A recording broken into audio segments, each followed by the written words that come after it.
Balaan Bukid ginsiraduan sugod kahapon nga adlaw kasunod sa pagkansela sang tuigan nga pagtaltal kag pagsaka sa Balaan Bukid sa isla sang Guimaras. Si John Sala nakatutok.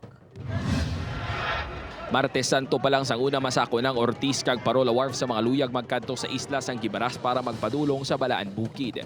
Si Manong Boy 14 tubtub 15 ka trip ang gidabiyahe sang iya pump boat kag kapin 8,000 ang kita kada adlaw sadto.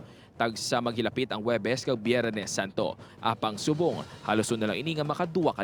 Tsaga lang may anay yung mabibiyahe. Kaya kuha lang may tag 2 trip mo na bubakal na mo sa mga pagkaon eh. Samtang sugod buwas nga adlaw mas istrikto na nga bantayan sa mga barangay officials sang Hoskin kag Balcon Miliesa sa Hordan Guimaras ang dalan padulong sa Balaan Bukid. Kahapon ginsiraduhan na ini kag ginadumilian ang bisan sino nga magpadulong pa sa lugar. Nasa nanog na ako ang mga pumuyo sa Guimaras noon nga nabawalan na atong magsulod diyan sa Balaan Bukid. Kay kami mga kandaksing upod sa mga PNP sa dito sa Roro Wharf magabantay kami para hindi kay sulod ang mga taga-Guimaras anay diri sa atong Balaan Bukid.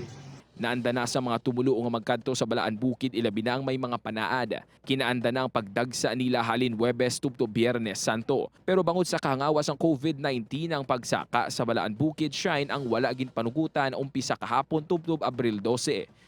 Unfortunately, John, wala sang amo sina nga alternatibo kay nagdesider ang board of directors ang Pagtaltal Foundation nga kansilahon na gid totally ang ining yearly presentation nga supposedly on its 45th year.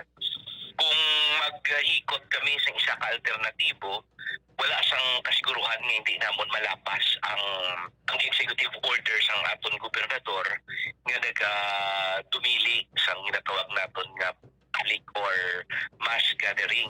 Panugyan sa Guimaras Provincial Government kag simbahan nga gamito ng ining ation sa pagpamalandon sa balaan nga adlaw upod ang pamilya sa sulod sang puluyan paagi sa pagpangamuyo nga aton malampuwasan ang ginaatubang nga krisis kag maluwas kita sa peligro nga dala sang COVID-19. Upod kay Siri Duque, John Sala, One Western Visayas.